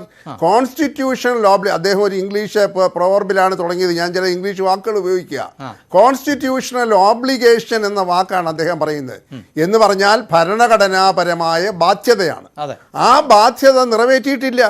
ഇപ്പോൾ നമ്മൾ ഈ സംസാരിക്കുമ്പോഴും മുഖ്യമന്ത്രി ആ ബാധ്യത നിറവേറ്റിയിട്ടില്ല. ഒന്ന്. രണ്ട്, അതിന് പകരമായി അദ്ദേഹം തന്നെ, ഗവർണർ തന്നെ പറയാൻ ശ്രമിക്കുന്നത് ഇപ്പോൾ അവർ ഉണർന്നിരിക്കുന്നു, ദേ ഹാവ് വോക്കപ്പ് എന്നാണ് പറഞ്ഞിരിക്കുന്നത്. അദ്ദേഹം അപ്പോൾ ഉണർന്നിരിക്കുന്നു. എന്താണ് ഉണർന്നിരിക്കുന്നത്? 4 മന്ത്രിമാർ അവിടെ ചെന്ന് അത്താഴം കഴിക്കാമെന്ന് സമ്മതിച്ചിരിക്കുന്നു. അപ്പോൾ ഇവിടെ അഭിലാഷ് ചോദിച്ച ഒരു വളരെ പ്രസക്തമായ ചോദ്യമുണ്ട്. ഈ മന്ത്രിമാർക്ക് നേരത്തെ കൊടുത്തയച്ച ബില്ലുകൾക്ക് ഉപരിയായി എന്താണ് പറയാനായി സാധിക്കുക? അസംബ്ലി പാസാക്കിയ നിയമത്തിലെ ഒരു വരിയോ ഒരക്ഷരം പോലും മാറ്റി പറയാനോ അതിന്റെ ആശയങ്ങൾ തിരുത്താനോ ഈ പോകുന്ന മന്ത്രിമാർക്ക് അധികാരമില്ല. അവർ വെറും ഇതിന്റെ വിശദീകരണം കൊടുക്കും എന്ന് പറഞ്ഞുകൊണ്ട് അവിടെ പോയി ഇതിനെ സംബന്ധിച്ച് കാര്യങ്ങൾ അവതരിപ്പിക്കുക അല്ലാതെ യാതൊരു തരത്തിലും ഈ പാസാക്കിയ നിയമത്തിൽ നിന്ന് മാറി നിന്നുകൊണ്ട് ഒരു വിശദീകരണം അഥവാ ഗവർണർ ചോദിച്ചാൽ പോലും കൊടുക്കാൻ സാധ്യമല്ല എന്നുള്ളത് ശരാശരി ബുദ്ധിയുള്ളവർക്കറിയാം. അപ്പൊ അങ്ങനെയുള്ളപ്പോൾ ഇവിടെ അക്സർ തുടക്കത്തിൽ പറഞ്ഞു മിക്കവാറും എല്ലാ ബില്ലുകളും ഒപ്പിടുന്നു എന്നുള്ള ഒരു ധ്വനിയാണ് അദ്ദേഹം നൽകാൻ ശ്രമിച്ചത്. ഇപ്പൊ രണ്ടാമത് അഭിലാഷ് ചോദിച്ചപ്പോൾ അദ്ദേഹം 2 എണ്ണത്തിന്റെ കാര്യത്തിൽ അദ്ദേഹത്തിനും സംശയമുള്ളതായി പറയുന്നു. അവിടെ ഒരു വൈരുദ്ധ്യമുണ്ട്. അദ്ദേഹം ആവർത്തിച്ച് പറയാൻ ശ്രമിക്കുന്നത് നിയമസഭയ്ക്ക് പുറത്തു വരെ മാത്രമേ ഒരു ഗവർണർക്ക് അധികാരമുള്ളൂ. നിയമമുണ്ടാക്കുന്ന നിയമസഭ എന്ത് പാസാക്കിയാലും അത് യാന്ത്രികമായിട്ട് തന്നെ ഒരളവ് വരെ ആ വാക്ക് എന്റേതാണ്, ഗവർണർ ഒപ്പിട്ട് കൊടുക്കണം എന്നാണ് അദ്ദേഹം പറയാൻ ശ്രമിക്കുന്നത്. അങ്ങനെയല്ല എന്നുള്ളത് ഒരു അഭിഭാഷകൻ കൂടിയായ അദ്ദേഹം മനസ്സിലാക്കണമെങ്കിൽ ഗവർണർ തന്നെ പറഞ്ഞിട്ടുണ്ടല്ലോ, എന്നെ സംബന്ധിക്കുന്ന, എന്റെ അധികാരം സംബന്ധിക്കുന്ന ലോകായുക്തയുടെയും യൂണിവേഴ്സിറ്റി നിയമനങ്ങളെ സംബന്ധിച്ച് ഞാനല്ല അഭിപ്രായം പറയേണ്ടത്. അതുകൊണ്ട് ഞാൻ ഇത് വേണ്ടി വന്നാൽ അത് അസ്കർ സൂചിപ്പിച്ചിരുന്നു എന്ന് തോന്നുന്നു. അതെ, സൂചിപ്പിച്ചു. പക്ഷേ അക്സർ പറഞ്ഞത് ഇപ്പോൾ വൈകി ഇദ്ദേഹത്തിന് വിവേകം ഉദിച്ചിരിക്കുന്നത് കൊണ്ട് ഈ പറയുന്ന ഭരണഘടനാപരമായ ബാധ്യത അദ്ദേഹം അനുസ്മരിച്ചാൽ അദ്ദേഹത്തിന് ഈ ബില്ലുകളെല്ലാം ഒപ്പിട്ടേ മതിയാവുകയുള്ളൂ എന്ന ഒരു സൂചനയാണ് അദ്ദേഹം തുടക്കത്തിൽ പറഞ്ഞത്. പിന്നീട് അഭിലാഷ് ചോദിച്ചപ്പോഴാണ് ഈ 2 കാര്യങ്ങളിൽ ഒരു പക്ഷേ അദ്ദേഹം ഒപ്പിടാതെ വന്നേക്കാം, മറ്റെല്ലാം ഒപ്പിട്ട് കിട്ടുമെന്നുള്ള ശുഭാപ്തി വിശ്വാസമാണ് അന്ന് പ്രകടിപ്പിച്ചത്. അങ്ങനെ നടക്കട്ടെ, നമുക്ക് കാണാം എന്താണ് സംഭവിക്കുന്നത്. കൃഷ്ണദാസ്, ഇതേ സംശയം ആവർത്തിക്കപ്പെടേണ്ടി വരികയാണ്. ഈ മന്ത്രിമാർ പോയി എന്ത് വിശദീകരിക്കും എന്നുള്ളതാണ്. ഈ എഴുതി തയ്യാറാക്കപ്പെട്ട ഒരു ബില്ല് നിയമസഭയിൽ ചർച്ച ചെയ്തതാണ്. സ്വാഭാവികമായും ഇടതുപക്ഷത്തിന് വലിയ ഭൂരിപക്ഷമുണ്ട്, ബില്ലുകൾ പാസ്സാകും എന്നത് വ്യക്തമാണ്. അപ്പോഴും ഈ ബില്ലിൽ വ്യക്തതയില്ല എന്ന് ജിൻഷാദിനെ പോലുള്ളവർ പറയുന്നുണ്ട്. അങ്ങനെ പറയുമ്പോഴും ഇതിങ്ങനെ ഇടക്കാലത്തേറിയും കുറഞ്ഞുമൊക്കെ നിൽക്കുന്നു ഈ ബന്ധവും സൗഹൃദവും എന്ന ജിൻഷാദിൻ്റെ സംശയം, ജിൻഷാദിൻ്റെ പാർട്ടിക്കാർ ഉന്നയിക്കുന്ന സംശയം ആവർത്തിക്കേണ്ടി വരുന്നത് ഇങ്ങനെയൊരു പശ്ചാത്തലത്തിൽ കൂടിയാണ്. ശ്രീ കൃഷ്ണദാസ്. അഭിലാഷ്, UDF എപ്പോഴും ഉന്നയിക്കുന്ന സംശയങ്ങൾ നിലവിലെ സാഹചര്യത്തിൽ ബാലിശമായിട്ടുള്ള സംശയങ്ങൾ മാത്രമാണ്. അവർ വസ്തുതകളോടല്ല പ്രതികരിക്കുന്നത്, അവർ രാഷ്ട്രീയത്തോടാണ് പ്രതികരിക്കുന്നത്. ഞാൻ അതിലേക്ക് കടക്കാൻ വേണ്ടി ആഗ്രഹിക്കുന്നില്ല. 2 പ്രധാനപ്പെട്ട കാര്യങ്ങൾ. ഒന്ന്, ഈ സർക്കാർ, പ്രത്യേകിച്ച് രണ്ടാമത്തെ സർക്കാർ അധികാരത്തിൽ, ഇടതുപക്ഷത്തിന്റെ 2ാമത്തെ സർക്കാർ അധികാരത്തിൽ വന്നതിന് ശേഷം അവർ എപ്പോഴും ജനങ്ങളോട് പറയാൻ വേണ്ടി ശ്രമിക്കുന്നത് ഇത് ഞങ്ങൾ 2ാമതും തെരഞ്ഞെടുക്കപ്പെട്ട സർക്കാരാണ്, ഞങ്ങൾക്ക് എന്തും ചെയ്യാനുള്ള അധികാരമുണ്ട്, നിയമസഭയ്ക്ക് എന്തും പാസ്സാക്കാനുള്ള അധികാരമുണ്ട്. ആ അധികാരം ഉപയോഗിച്ച് നിയമസഭ പാസ്സാക്കുന്നതെല്ലാം ഈ രാജ്യത്തെ, ഈ സംസ്ഥാനത്തെ ജനങ്ങൾ അംഗീകരിക്കണം, അനുസരിക്കണം. അതിനെ ഒരു സ്ഥലത്തും ചോദ്യം ചെയ്യാൻ പാടില്ല. അതിന്റെ വസ്തുതകളെ സംബന്ധിച്ചോ അതിന്റെ നിയമസാധ്യതയെ സംബന്ധിച്ചോ അതില് വ്യക്തതക്കുറവുണ്ടെങ്കിലും ഇല്ലെങ്കിലും അതൊന്നും ഒരാളും ഒരു സ്ഥലത്തും ചോദ്യം ചെയ്യാൻ പാടില്ല. ഇത് ഞങ്ങളുടെ പരമാധികാരത്തിന്റെ ഭാഗമാണ്. അതായത് ജനങ്ങൾ ഞങ്ങൾക്ക് ഭൂരിപക്ഷത്തോട് കേൾക്കാം. പക്ഷേ കൃഷ്ണദാസ്, സ്വാഭാവികമായി താങ്കൾ പറയുന്നത് മനസ്സിലാകുന്നുണ്ട്. എങ്കിൽ പിന്നെ എന്തിന്, അതായത് ഇന്നിപ്പോൾ നടക്കാൻ പോകുന്നത് എന്താണ്? ഈ 4 മന്ത്രിമാർ വരുന്നു, അതിനെക്കുറിച്ച് വിശദീകരിക്കുന്നു. ഹസ്കർ പ്രതീക്ഷിക്കുന്നത് പോലെയാണ് പൊതുസമൂഹവും പ്രതീക്ഷിക്കുന്നത്. 6 ബില്ലുകൾ ഇന്നത്തേത് കൊണ്ട് ഏതാണ്ട് ഒപ്പിട്ട് കൊടുക്കും എന്ന ഒരു സൂചന. അപ്പോൾ അവിടെ ഈ പ്രൊഫസർ എ ജി ജോർജ് തുടക്കത്തിൽ തന്നെ സൂചിപ്പിച്ചു, ഇതൊരു അഭിമാന പോരാട്ടം, അതിനെ കുറച്ചുകൂടി ഈഗോ പോരാട്ടം എന്ന് വേണമെങ്കിൽ പറയാമോ എന്ന് സംശയമുണ്ടാവുകയാണ്. അഭിലാഷ്, അതിനെ അങ്ങനെ കാണേണ്ടതില്ല.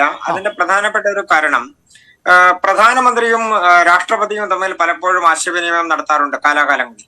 അതിന്റെ ഒരു കാരണം ഒരു പക്ഷേ സർക്കാരുമായി ബന്ധപ്പെട്ടുകൊണ്ട്, കേന്ദ്ര സർക്കാരുമായി ബന്ധപ്പെട്ടുകൊണ്ട് ഏതെങ്കിലും കാര്യങ്ങളിൽ വ്യക്തതക്കുറവുകൾ ഉണ്ടെങ്കിൽ രാഷ്ട്രപതിക്ക് പ്രധാനമന്ത്രിയുമായി സംവദിക്കുന്ന സമയത്ത് അതിനെ സംബന്ധിച്ചുള്ള വ്യക്തതകൾ വരുത്താം. ഏതാണ്ട് സമാനമായിട്ടുള്ള സാഹചര്യം തന്നെയാണ് മുഖ്യമന്ത്രിയെ സംബന്ധിച്ചുമുള്ളത്. ഇവിടെ അദ്ദേഹത്തിന്റെ ഒരു പ്രധാനപ്പെട്ട കൺസേൺ ആയി അദ്ദേഹം സൂചിപ്പിച്ചത് മന്ത്രിമാർ എന്നുള്ളതിനേക്കാൾ അപ്പുറത്ത് മുഖ്യമന്ത്രിയെ സംബന്ധിച്ചാണ്.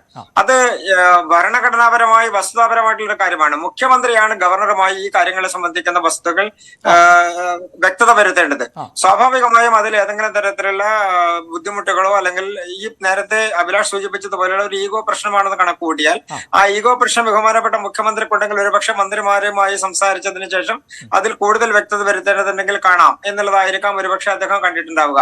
ഞാനും ഏകദേശം അങ്ങനെ തന്നെയാണ്, എന്റെയും ഒരു നിരീക്ഷണം അത് തന്നെയാണ്. കാരണം പലപ്പോഴും നമ്മൾ പിന്നെ അദ്ദേഹം ആ രീതിയിലാണ് സംസാരിക്കേണ്ടത്. ഇപ്പോഴും അദ്ദേഹം മുഖ്യമന്ത്രിയാണ് ഇതൊക്കെ ചെയ്യേണ്ടത് എന്ന് പറയുന്നു, മുഖ്യമന്ത്രി വന്നില്ല എന്ന് പറയുന്നു. സ്വാഭാവികമായും അദ്ദേഹം പറയുന്ന ആ കോൺസ്റ്റിറ്റ്യൂഷണൽ ലോയിൽ അദ്ദേഹം ഉറച്ചു നിൽക്കുകയാണെങ്കിൽ മുഖ്യമന്ത്രിയെ വിളിപ്പിക്കുക തന്നെയാണല്ലോ ചെയ്യേണ്ടത്. അതിനുശേഷമേ ഞാൻ ഇത് സൈൻ ചെയ്യൂ എന്നാണ് പറയേണ്ടത്. അത് പറയുന്നുമില്ല. അല്ല, അതാണ് ഞാൻ സൂചിപ്പിച്ചത്. ബഹുമാനപ്പെട്ട ഗവർണർ ഒരുപക്ഷെ അദ്ദേഹത്തിന്റെ മനസ്സിലുണ്ടാവുക ഒരുപക്ഷെ മന്ത്രിമാർ വന്ന് അവരുടെ വിശദീകരണം നൽകിയതിനു ശേഷം കൂടുതൽ വ്യക്തതയ്ക്ക് വേണ്ടി മുഖ്യമന്ത്രിയെ വിളിക്കുകയോ അല്ലെങ്കിൽ മുഖ്യമന്ത്രിയോട് ആവശ്യപ്പെടുകയോ ചെയ്യാമെന്നുള്ളതായിരിക്കാം. സ്വാഭാവികമായും ജനാധിപത്യ പ്രക്രിയയിൽ ഒരു ആശയവിനിമയത്തിനോ അല്ലെങ്കിൽ ഒരു ക്ലാരിഫിക്കേഷൻ വേണ്ട സ്ഥലത്തോ അതിലൊരു നിഷേധത്തിന്റെ ഭാഗം തന്റെ ഭാഗത്തുനിന്ന് ഉണ്ടാവേണ്ടതില്ല എന്നുള്ള ഒരു കാഴ്ചപ്പാടിന് പക്ഷേ ഗവർണർ എടുത്തിട്ടുണ്ടാവാം. അതൊരു സാമാന്യ മര്യാദയുടെയും നീതിയുടെയും ഭാഗം തന്നെയാണ്.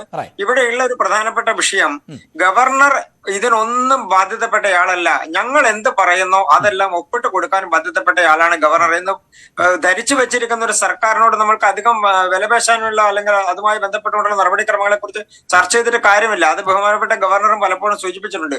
സാമാന്യമായിട്ടുള്ള ജനങ്ങൾക്കെല്ലാം അറിയാമത്. ഇപ്പോൾ ഈ കോടതിയിലൊക്കെ പോകുമ്പോൾ, ഇപ്പോൾ ഹൈക്കോടതിയിൽ തന്നെ പോയി സാങ്കേതിക സർവകലാശാലയുമായി ബന്ധപ്പെട്ട വിഷയം അവിടെ നിൽക്കുന്നു. അതൊക്കെ ആയിരിക്കാം ഈ ഹസ്കറിനെ പോലുള്ളവർക്ക് ആത്മവിശ്വാസം നൽകുന്നതേ.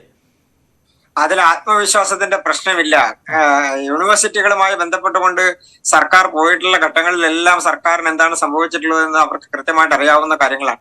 പക്ഷേ അത് രാഷ്ട്രീയപരമായി അവർ അംഗീകരിക്കാൻ വേണ്ടി തയ്യാറാകുന്നില്ല എന്നുള്ളത് ഒഴിച്ചാൽ ഭരണഘടനാപരമായി നിയമപരമായി കേന്ദ്ര നിയമത്തിനെതിരായിട്ടുള്ള നിയമം പാസ്സാക്കാനോ ഭരണഘടനാ വിരുദ്ധമായിട്ടുള്ള വ്യവസ്ഥകൾ ഉൾപ്പെടുത്തിക്കൊണ്ടുള്ള നിയമം പാസ്സാക്കാനോ കഴിയില്ല എന്നുള്ളത് അവർക്ക് പലപ്പോഴും ബോധ്യപ്പെട്ടിട്ടുള്ളതാണ്. ഇപ്പോ അത് യു ജി സി നിയമങ്ങളുമായി ബന്ധപ്പെട്ടുകൊണ്ടുള്ള കാര്യത്തിലാണെങ്കിലും ഈ ലോകായുക്ത കാര്യത്തിലാണ്. അതാണ് ഞാൻ സൂചിപ്പിച്ചത്. ലോകായുക്തയുടെ കാര്യത്തിൽ നേരത്തെ പ്രസിഡന്റിന്റെ അഭിപ്രായം തരുന്ന ഒരു സാഹചര്യം നേരത്തെ ഉണ്ടായിരുന്നതാണ്. അതുകൊണ്ട് ഒരു പക്ഷേ ഗവർണർ അത് ചെയ്യാനുള്ള സാധ്യതയുണ്ട് എന്ന് അവർ മുൻകൂട്ടി കാണുന്നു. അത് വാസ്തവമാണ്, യാഥാർത്ഥ്യമാണ്. അങ്ങനെ അല്ലാതെ അത് മുന്നോട്ട് പോകാനും വേണ്ടി കഴിയില്ല. പക്ഷെ ഇവിടെ ഒരു പ്രധാനപ്പെട്ട പ്രശ്നം, ഇവിടെ എന്താണ് ഈ സർക്കാർ ജനങ്ങൾക്ക് കൊടുക്കാൻ ഉദ്ദേശിക്കുന്ന മെസ്സേജ്? ആ മെസ്സേജ് ഞങ്ങൾ പൂർണ്ണമായും എന്തും ചെയ്യാൻ അധികാരമുള്ളവരാണ് എന്ന് ജനങ്ങളെ ബോധ്യപ്പെടുത്താൻ വേണ്ടി ശ്രമിക്കുക. മുഖ്യമന്ത്രിയാണ് സർവാധികാരി എന്ന് പറയാൻ വേണ്ടി ശ്രമിക്കുക. അത് അങ്ങനെയാണോ അങ്ങനെയല്ലയോ എന്നുള്ളത് ഭരണഘടന കൃത്യമായി പറഞ്ഞിട്ടുണ്ട്. ശ്രീ ഹസ്കർ അടക്കമുള്ള ആളുകൾ, നേരത്തെ ശ്രീ ജോർജ് സൂചിപ്പിച്ചതുപോലെ തന്നെ ഭരണഘടനയാണ് ഇതിന്റെ അടിസ്ഥാനം അല്ലെങ്കിൽ അവസാനം എന്നുള്ളത് എല്ലാവരും മനസ്സിലാക്കുന്നത് നല്ലതാണ്. അതിനപ്പുറത്തേക്ക് ഗവർണർക്കും പോകാൻ വേണ്ടി കഴിയില്ല. അതിനപ്പുറത്തേക്ക് അതാണ് ശ്രീ ജിൻഷാദ് ഏറ്റവും പ്രധാനപ്പെട്ട ഒന്ന്. ഈ ഭരണഘടന എന്നത് വളരെ ആലോചിച്ച് സംഘം തയ്യാറാക്കി ഇത്തരം കോൺട്രവേഴ്സികളൊക്കെ ഉണ്ടായേക്കാം എന്ന സൂചനകളെ തുടർന്നൊക്കെ ഒരുപക്ഷെ ലോകത്ത് തന്നെ ഇത്രമേൽ ശക്തമായ ഭരണഘടന എഴുതപ്പെട്ടത് വളരെ കുറവാണ് എന്ന് പലരും നിരീക്ഷിച്ച് കാണുന്നുണ്ട്. ഇതിപ്പോൾ ഈ ഫെഡറൽ സംവിധാനത്തിലാണല്ലോ നമ്മുടെ രാജ്യം മുന്നോട്ട് പോകുന്നത്. അവിടെ വിട്ടുവീഴ്ചകളും ചർച്ചകളും ഒക്കെ സ്വാഭാവികമായും നടക്കേണ്ടതുണ്ട്. ചില ഘട്ടങ്ങളിൽ ചില വാശികൾ ഉണ്ടാകാം, അല്ലെങ്കിൽ സംശയങ്ങൾ ഉണ്ടാകാം. അത് സർക്കാർ പരിഹരിച്ച് മുന്നോട്ട് പോകാം. ഈ സംസ്ഥാനത്തിൻ്റെ തലവൻ എന്ന നിലയിൽ ഗവർണർ പരിഹരിച്ച് മുന്നോട്ട് പോകാം. അതിലൊക്കെ ചില കാലതാമസം ഉണ്ടായിട്ടുമുണ്ടാകാം. അങ്ങനെ മാത്രം കണ്ടാൽ മതി ഇതിനെ എന്ന ഒരു അഭിപ്രായത്തോട് താങ്കൾക്ക് യോജിപ്പുണ്ടോ ശ്രീ ജിൻഷാദ്? റൈറ്റ്, ക്ഷമിക്കുക, എനിക്ക് താങ്കളിലേക്ക് ഈ ഘട്ടത്തിൽ പോകാൻ സാധിക്കുന്നില്ല. ശ്രീ ഹസ്കർ, തീർച്ചയായും തെരഞ്ഞെടുക്കപ്പെട്ട സർക്കാരാണ്, വലിയ ഭൂരിപക്ഷത്തോടു കൂടി തന്നെയാണ് രണ്ടാമതും അധികാരത്തിലേറിയത്. നിയമനിർമ്മാണ സഭകൾ എന്ന നിലയിൽ നിയമസഭയ്ക്കും പാർലമെൻറ്റിനുമൊക്കെ വലിയ പ്രസക്തിയുണ്ട്. അതേസമയം തന്നെ ഭരണഘടനാപരമായ ഒരു പദവിയിൽ നിന്നുകൊണ്ടാണ് ഗവർണറും സംസാരിക്കുന്നത്. താങ്കൾ പറയുന്നത് പോലെ ഈ പടിക്ക് പുറത്ത് അല്ലെങ്കിൽ പടി വരെ എന്ന് പറയുമ്പോൾ ആ പടി കടന്ന് പാസ്സാക്കപ്പെട്ട നിയമം ഇപ്പോഴും നിയമമായി മാറിയിട്ടില്ല. അത് ഗവർണറുടെ ഒപ്പിന് വേണ്ടി കാത്തിരിക്കുന്നു. പ്രത്യേകിച്ച് ലോകായുക്തയും ഈ വൈസ് ചാൻസലറുമായി ബന്ധപ്പെട്ട നിയമമൊക്കെ എപ്പോൾ ഒപ്പിട്ട് കിട്ടും എന്നതിൽ പോലും വ്യക്തതയില്ല എന്ന് പറയുമ്പോൾ നമുക്ക് ഈ കൃഷ്ണദാസിൻ്റെ വാക്കുകളെയും അങ്ങനെ റൈറ്റ്. ഞാൻ താങ്കളിലേക്ക് വരാം. ജിൻഷാദിന് സമയം നേരത്തെ ലഭിച്ചിരുന്നില്ല, അതുകൊണ്ടാണ്. ജിൻഷാദ്, എൻ്റെ ചോദ്യം താങ്കൾ കേട്ടുവെങ്കിൽ ഞാൻ ആവർത്തിക്കുന്നില്ല.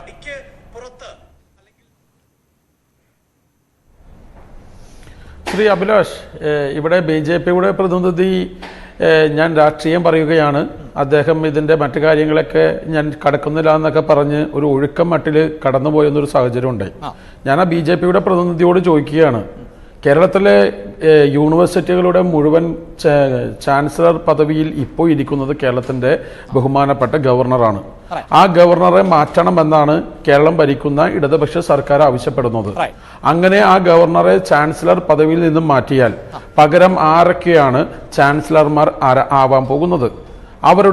അവരുടെ മാനദണ്ഡം എന്തായിരിക്കും? ഇതാണ് ഞാൻ കേരളത്തോട് ചോദിക്കുന്നത്, ഈ സർക്കാരിനോട് ചോദിക്കുന്നത്. എനിക്കും എൻ്റെ പാർട്ടിക്കും എൻ്റെ മുന്നണിക്കും ഇതിൽ വ്യക്തമായ കൃത്യമായ ആശങ്കയുണ്ട്. കാരണം യൂണിവേഴ്സിറ്റിയിൽ ഇവരുടെ പിൻവാതിൽ നിയമനം, തിരുവനന്തപുരം യൂണിവേഴ്സിറ്റിയിൽ A. റഹീമിൻ്റെ സഹോദരിക്ക് ജോലി കൊടുത്തവരാണ്. കൊച്ചിൻ യൂണിവേഴ്സിറ്റിയിൽ മന്ത്രി P. രാജീവിൻ്റെ ഭാര്യയ്ക്ക് ജോലി കൊടുത്തവരാണ്. കാലടി സർവകലാശാലയിൽ MP രാജേഷ് മന്ത്രിയുടെ ഭാര്യയ്ക്ക് ജോലി കൊടുത്തവരാണ്. കണ്ണൂർ യൂണിവേഴ്സിറ്റിയിൽ K. രാഗേഷ് എന്ന് പറയുന്ന മുൻ MPക്ക് മുഖ്യമന്ത്രിയുടെ പൊളിറ്റിക്കൽ സെക്രട്ടറി ആയിരുന്ന ആ മനുഷ്യന് ലക്ഷക്കണക്കിന് രൂപ ശമ്പളം ഉണ്ടായിരുന്ന, ഇപ്പോ അതിന്റെ ആനുപാതികമായി പെൻഷൻ സർക്കാരിന്റെ കൈപ്പറ്റുന്ന CPM നേതാവിന്റെ കേരളത്തിന്റെ സ്പീക്കർ അതുകൊണ്ട് ഒരു പക്ഷേ ഞാൻ അതിലൊക്കെ വരുന്നത്. അപ്പൊ അതുകൊണ്ട് അതെ മനസ്സിലായി ഞാൻ വരട്ടെ. അപ്പോൾ ഞാൻ പറഞ്ഞു വന്നത്, ഇത്തരത്തിലുള്ള പിൻവാതിൽ നിയമങ്ങൾ ഒരുപാട് ഇവിടെ നടന്നിട്ടുണ്ട്. ഇപ്പോൾ അഭിലാഷെ, താങ്കൾ ശ്രദ്ധിച്ചു കാണുമോ എന്ന് എനിക്കറിയില്ല, കേരളത്തിൽ 7 യൂണിവേഴ്സിറ്റിക്ക് വൈസ് ചാൻസലർമാരില്ല. ഈ മാസം അല്ലെങ്കിൽ അടുത്ത മാസം ആവുമ്പോൾ മറ്റു 4 യൂണിവേഴ്സിറ്റിക്കും കൂടി വൈസ് ചാൻസലർമാർ ഇല്ലാത്തൊരു സാഹചര്യത്തിലേക്ക് വരും. ഇവിടെ ഒരു ഉന്നത വിദ്യാഭ്യാസം ഇവിടെ മരവിച്ചു പോകുന്ന ഒരു സാഹചര്യം വരും. ഇവിടെ യൂണിവേഴ്സിറ്റികൾ അട്ടിമറിക്കപ്പെടുന്ന ഒരു സാഹചര്യം വരും. അപ്പോൾ അതുകൊണ്ടാണ് ഞാൻ പറയുന്നത്, ഇവിടെ സർക്കാരിനാണല്ലോ ഏറ്റവും കൂടുതൽ ഇനീഷ്യേറ്റീവ് ഉണ്ടാവേണ്ടത്. സർക്കാരിനാണല്ലോ. ഇപ്പോൾ ഇവരുടെ വാദം, ഇടതുപക്ഷം പറയുന്നത് ഗവർണർ BJPയുടെ വക്താവാണ്, ഇവിടെ കാവ്യവൽക്കരണം നടത്താൻ പോകുന്നു എന്നാണല്ലോ പറയുന്നത്. അപ്പൊ അതിൽ നിന്നും ഈ സംസ്ഥാനത്തെയും ഉന്നത വിദ്യാഭ്യാസ വകുപ്പിനെയും രക്ഷിക്കേണ്ടത് ഈ സർക്കാരാണ്. അപ്പൊ ഈ സർക്കാർ വിട്ടുവീഴ്ചകൾക്ക് തയ്യാറാവണ്ടേ? ഇവർ ഈഗോ വെച്ച് മുന്നോട്ട് പോയാൽ എങ്ങനെയാണ് ഇത് തർക്കപരിഹാരം ഉണ്ടാക്കുക? ഞങ്ങളുടെ ആവശ്യം ഈ യൂണിവേഴ്സിറ്റികളെല്ലാം മികച്ച രീതിയിൽ പ്രവർത്തിക്കണം എന്നാണ് ഞങ്ങളുടെ ആവശ്യം. ഈ പ്രശ്നം എത്രയും പെട്ടെന്ന് അവസാനിപ്പിച്ച് കേരളത്തിലെ ഭരണഘടനാ പ്രതിസന്ധി ഇല്ലാതാകണം. അപ്പോ അതിനെന്താണ് വേണ്ടത്? ഞാൻ പറഞ്ഞല്ലോ, ഇപ്പോ ഈ സർക്കാർ പോലും ഇവിടുത്തെ പ്രതിപക്ഷത്തിനെ പോലും ഒരു ചർച്ചയ്ക്ക് വിളിച്ചിട്ടില്ല. ഇനി ഈ മന്ത്രിമാർ ഇവരെന്തിനാണ് ഈഗോ കാണിക്കുന്നത്? ഒരു ഗവർണറുമായി ഈഗോ കാണിക്കുന്നത് എന്തിനാണ്? ഗവർണർ പറയുന്നത് കേരളത്തിന്റെ മുഖ്യമന്ത്രിയോ കേരളത്തിന്റെ മന്ത്രിമാരോ ഒരു കോൺസ്റ്റിറ്റ്യൂഷണൽ മര്യാദയും കാണിക്കുന്നില്ല എന്നാണ്. അവർ രാജ്ഭവനിലേക്ക് വരുന്നില്ല എന്നാണ് അവർ പറയുന്നത്. ഇവർ ലെറ്റർ മുഖേന എന്തൊക്കെയോ പറയുന്നതല്ലാതെ ഇതിനപ്പുറത്തേക്ക് ഇവർ കോൺസ്റ്റിറ്റ്യൂഷണൽ മെത്തേഡുകൾ ഫോളോ ചെയ്യുന്നില്ല എന്നാണ്. ഇവർ എന്തിനാണെന്ന് ഈഗോ കാണിക്കുന്നത്? ഈ പ്രശ്നം പരിഹരിക്കണ്ടേ? ഇവിടെ വൈസ് ചാൻസലർമാർ ഉണ്ടാകണ്ടേ? ആ വൈസ് ചാൻസലർമാരുടെ മാനദണ്ഡം എന്തുകൊണ്ടാണ് ഈ സർക്കാർ ഈ കേരളത്തിലെ പ്രതിപക്ഷം നിയമസഭയുടെ അകത്തും പുറത്തും എത്ര തവണ ചോദിച്ചു അഭിലാഷേ? ഇവർ അതിന്റെ മാനദണ്ഡം എന്താ പറയാത്തത്? ഇവരെന്താണ് അത് പ്രഖ്യാപിക്കാത്തത്? ഇവർക്ക് കൃത്യമായ അജണ്ടയുണ്ട്. ഇത് തന്നെയാണ് ഇവർ ബംഗാളിൽ ചെയ്തത്, ഇത് തന്നെയാണ് ഇവർ ത്രിപുരയിൽ ചെയ്തത്. ഇവർക്ക് എവിടെയൊക്കെ അധികാരമുണ്ടോ അവിടെ ഇവർ ആദ്യം ചെയ്യുന്നത് ആ പോലീസ് സേനയെ ഇവർ കൈപ്പിടിയിലാക്കും. അവസാനം ഇവരുടെ CPM സർക്കാർ പോലീസിന്റെ തോക്കുമേട് മേടിച്ച് ഡിവൈഎഫ്ഐക്കാരെ വെടിവെച്ചു ശ്രീ അസ്കർ, സമയം അതിക്രമിച്ചു. പക്ഷേ യൂണിവേഴ്സിറ്റികൾ മുഴുവൻ താങ്കളുമായി ബന്ധപ്പെട്ട പരാമർശം നടത്തിയത് കൊണ്ട് ഞാൻ താങ്കളിലൊന്ന് അവസാനിപ്പിക്കുകയാണ്. ഞാൻ സൂചിപ്പിച്ചത് ദയവായി ഇവർക്കാർക്കും മറുപടി പോകരുത്. നമുക്ക് ഈ ഭരണഘടനാ പദവി അങ്ങനെ ചെറുതായി കാണേണ്ടതില്ല. താങ്കൾ സൂചിപ്പിച്ചതുപോലെ നിയമസഭയ്ക്ക് പുറത്ത് എന്ന് പറയുമ്പോൾ പോലും അകത്ത് നടന്ന നടപടികൾ നിയമമായി നമ്മുടെ സംസ്ഥാനത്തിലേക്ക് വരണമെങ്കിൽ ആ ഒപ്പ് വിലപ്പെട്ടത് തന്നെയല്ലേ ശ്രീ ഹസ്കർ? നിശ്ചയമായും. പക്ഷെ അതിന്റെ നിർഭാഗ്യവശാൽ നമ്മുടെ ഭരണഘടനയുടെ ഒരു വലിയ അപാകത അല്ലെങ്കിൽ ഒരു കുറവ് എന്ന് പറയുന്നത് നിയമങ്ങൾ ബില്ലുകൾ ഗവർണർക്ക് അയച്ചാൽ എത്ര സമയം കൊണ്ട് സമയബന്ധിതമായി അത് ഒപ്പുവെക്കണം എന്ന് നമ്മുടെ ഭരണഘടനയിൽ എഴുതി വെക്കപ്പെട്ടിട്ടില്ല.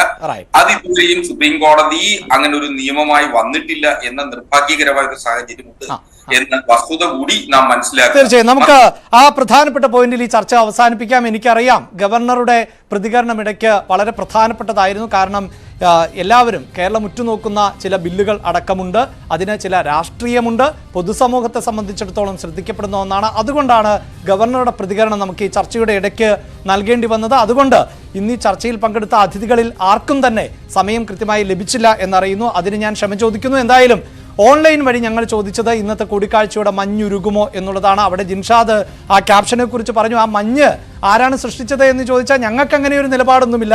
അത് ചിലപ്പോൾ സർക്കാരാണ് എന്ന് ജിൻഷാദ് പറയുന്നുണ്ട്, ഗവർണറാണ് എന്ന് സർക്കാരും പറയുന്നുണ്ട്. എന്തായാലും ആ മഞ്ഞുരുകേണ്ടത് ഒരു സംസ്ഥാനത്തിന്റെ ആവശ്യമാണ്. പക്ഷേ അങ്ങനെയൊന്നും സംഭവിക്കില്ല എന്നാണ് 51% പ്രേക്ഷകർ അഭിപ്രായപ്പെടുന്നത്.